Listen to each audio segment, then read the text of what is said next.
Okay, so hey everyone, and welcome back to Default Global. This is where we dive into chats with entrepreneurs and remote work experts from all corners of the globe. We're super excited to have Laurel Farrer, Principal Strategy and Operations at GitLab, joining us today. Laurel, it's fantastic to have you here today. Thank you so much for having me. I'm really looking forward to this conversation. Absolutely, absolutely. You have an impressive background in remote work, including being a Forbes contributor and working with a number of well-known brands. So with that, could you please tell us a bit more about yourself and your experience in this field? Absolutely. My journey with remote work started 17 years ago, which is a little bizarre to think about, but that was the first time that I built a hybrid team. And then as an operations manager from that point forward, every company and every team that I worked with was either hybrid or fully distributed. So I like to say that I am an organizational development strategist first, that Hmm. happens to have a passion for remote work, but obviously in this space, I definitely come across as a remote work advocate that happens to have a passion for organizational development. But all along for the past 17 years, I have been focusing on operations and the organizational benefits of remote work and how much workplace flexibility can improve the efficiency and success of businesses. So that is what I did as an operations manager for over a decade. And then I founded the world's leading consulting firm specializing exclusively in remote work and virtual organizational development. And then just last year, I came to GitLab and have taken over the workplace department, which we call TMOS. Okay, sounds cool. And as a thought leader in remote work, you have discussed this in a bunch of your interviews that I listened to. Mhm. You discussed this importance of empowering employees to be self-managers, right? And Yes. I would like to start with this question. So, for entrepreneurs venturing into global hiring and remote work, what are some effective ways to help newly hired team members from diverse backgrounds develop these self-management skills? Mm. Well, as we all know, remote work is knowledge-based work. And Right. so the more that we can focus on knowledge and information, the more effectively we will be able to be virtual first leaders. So that's where I would start always is start with your documentation. Hmm. Write down what are your expectations for self-management? What does that look like in your team? What does that look like in your company? What skills or values are going to be required in order to be considered and evaluated as a successful self-manager. So I think good places to start are, self-efficacy, Hmm. proactivity, intrinsic motivation, task management, project management, emotional intelligence. Let those get your wheels spinning, but make sure that that's where you start is articulating for all of your team members and for yourself about what your expectations are. Once you have them documented, then it's your responsibility to reinforce them. Don't just say it once and expect everybody to remember.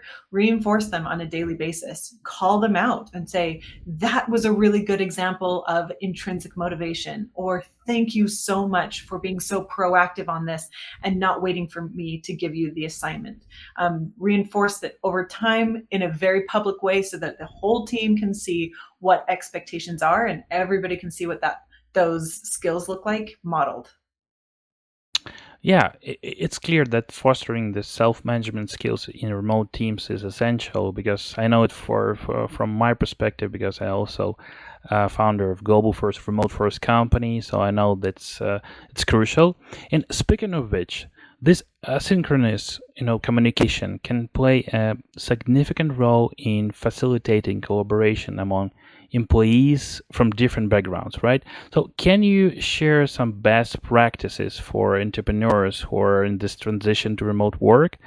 Who would like to foster this effective asynchronous communication within their distributed teams? Yes. Well, I think as the head of virtual organizational development and behavior for GitLab, you can probably expect what I'm going to say, but that is you need to have a single source of truth.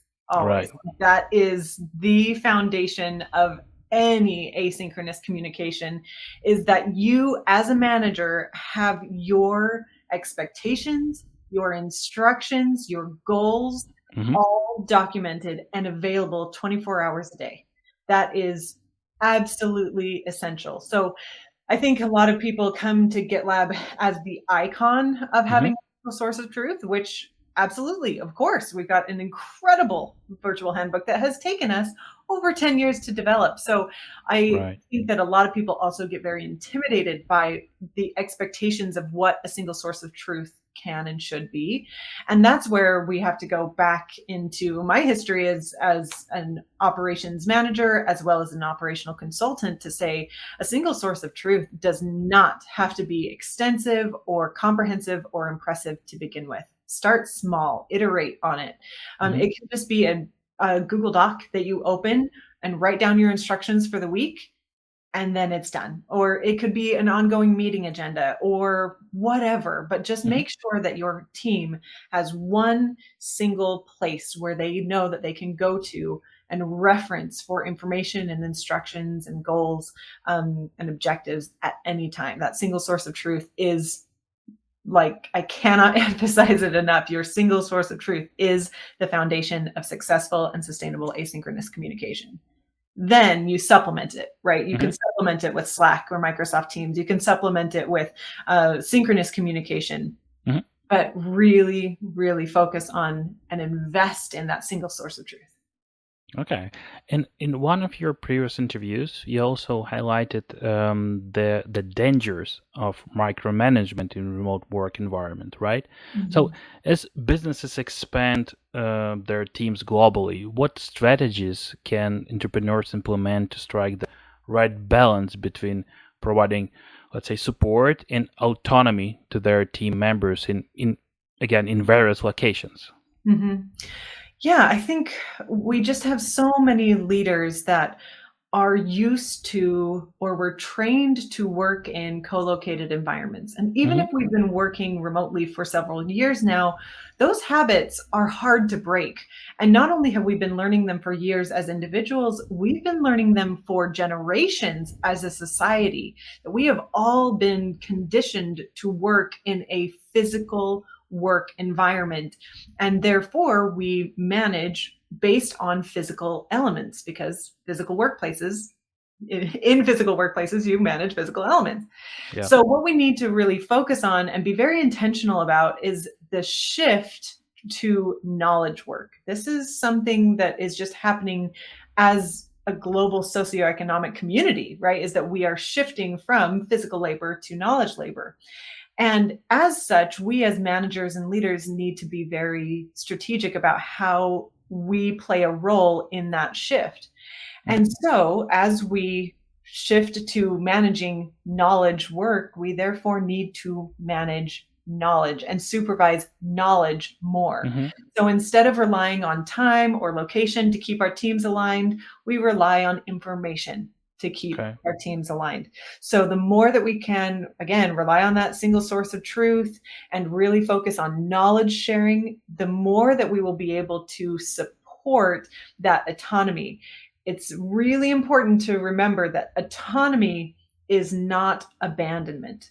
And Hmm. that's the classic mistake where most managers make after coming out of a physical work environment or just physical based habits, is they think, well, out of sight, out of mind. And so they end up creating a work environment of independence or isolation for their team members instead of autonomy.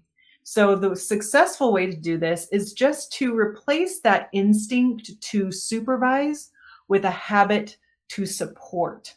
And that is just, instead of saying, what are you doing and what are you working on, and watching productivity happen, you are enabling productivity to happen by taking a more passive role and saying, what do you need? How can I help? You're empowering your individual team members to be self managers. Yeah, and going back a bit to this balance, right? So it seems that it is kind of essential part of the essential part of achieving it is you have to find people with the right soft skills, right? And for example, for entrepreneurs who are kind of new to managing remote teams, how can they better evaluate soft skills in remote candidates in a remote environment? Uh, can you tell a few words about it?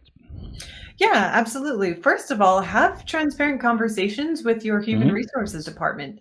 Right. Skills-based hiring is a growing trend, period. We as a society are relying less on academic credentials in order to evaluate qualification for a role. So first, talk to your human resource department or a human resource consultant to see if they have ideas about how to move towards skills-based hiring in general. Hmm. Then once you do that, take a look at your processes and figure out how you are truly evaluating those skills. Okay. So I don't know if you remember these. This is more from my traditional corporate environment, Hmm. but there was the ethics test that you had to take when you were starting a new role. And so they would ask these questions like, if you have a stapler, would you take it home? And Okay. it was like, that is your assessment of whether or Hmm. not I'm an Hmm. honest person, is if I'm going to use a stapler for personal purposes. Like, That's this is crazy. maybe not an accurate reflection of my emotional intelligence, right? So we really need to think carefully about value-based operations in general and think Hmm. about what those look like in action and then assess on those outcomes. So if we benchmark based on results, then we'll be able to tell if an individual is going to be able to fulfill those results and provide those results. So think about what skills are a priority for your Hmm. organization, what values are a priority for your organization. Think about what those look like in action, and then build your assessments in collaboration with your human resource department based on those. And we know what those skills are thanks to great research. Dr. Roberta Swatsky is one that comes to mind that has provided incredible academic research on what the essential skills of remote workers are. Hmm. So that's a great place to start if you don't have ideas of your own. Absolutely. And another important factor in managing remote teams, from my perspective, is kind of tracking performance and evaluating results, right? So, Mhm, and mhm. how can companies apply this result based tracking and performance evaluation in remote work while keeping their employees motivated, satisfied, and avoiding this micromanagement? Can Mhm. you share some examples of it? Yeah, this is a perfect example of what we were talking about earlier, is Hmm. that difference between a physical work environment with physical Right. elements and a virtual or knowledge-based work environment with knowledge-based elements. When we want to see productivity in a physical work environment, we physically supervise with our eyes, we watch them. In a information-based work environment, what we need to see is information, because that's Hmm. the primary element of that work environment. So we need to be much, much, much more results based in our performance assessments. So what Hmm. type of information is coming out of this person? What kind of information do we see happening around this individual? What kind of contributions are they making in the synchronous and asynchronous communication channels? Hmm. What kind of outputs are they creating as a result of their job? What kind of ideas are they contributing? What kind of feedback are they contributing to their peers? What kind of informational results are coming out of this person? And that's where we can and should develop their key performance indicators. So essentially, have that conversation transparently, have that conversation frequently, have that conversation documented that answers the question, what does productivity look like in your role? Okay. And in this regard, in your company, in GitLab, do you have any specific metrics to assess this remote work policies and ensure this smooth collaboration in terms of remote teams? Yes and no. So the greatest kept secret about remote work is that remote work is still just work. So the Right. metrics that we should be evaluating for our organization to see if remote work is successful or not is just our organizational metrics. So Okay. everything that we are evaluating in general, so engagement, productivity, output, efficiency, attrition, retention, all of those are organizational development metrics that are imperative to the success of the company. So those are the metrics that we monitor. And then if remote work helps us increase those Hmm. metrics, then it's doing a good job. So as both a consultant and as a practitioner, I don't recommend that companies create new goals or Hmm. new metrics to measure Hmm. the success and sustainability of their remote work policies. I actually recommend that they evaluate whether or not their remote work policies are helping contribute to the success of their existing organizational goals. Okay. Okay, that's a good answer. And probably my last question to you would be, what are the three key elements companies should consider before starting global hiring to create this successful distributed workforce? Hmm. Yes, this is a really great question because so many leaders do not put enough strategy into their global hiring protocols and policies. Hmm. Because they just say, "Oh, we want to be trendy or cool, and we're going to hire from anywhere." Right. Or they're very limited in their scope, and they say, "Well, I'd really like to have somebody close by so they can work from home, but they still need to be within an hour of me." Hmm. Right? Those are the two ends of the spectrum. And where your company should land, somewhere in the middle of that spectrum, is really unique to your company. What is a good and effective and successful strategy for one organization is going to be different than a successful strategy for another organization. Hmm. So it's important that each organization develops their remote work policies and their global hiring policies uniquely. I especially recommend with the help of a consultant because, you don't know what you don't know. Right. So the three categories to answer your question that I would recommend on that is Hmm. the synchronous versus asynchronous culture of your team. Hmm. There's not a right or a wrong answer here. Asynchronous is more trendy because it's new, but a lot of cultures really do thrive or operationally require synchronous collaboration. So think about how synchronous you would like your team to be. If you would like them to be working generally during the same hours every day, there is absolutely no problem with requiring people to work from the same time zone or same 2 or 3 time zones. But if you are async only and it doesn't matter when people are working and Hmm. you actually need global distribution for, around the clock representation and accessibility of your team, hire globally. That's great too. Another factor to consider is operational profitability. It's Hmm. very expensive to hire globally. Right. It's very expensive.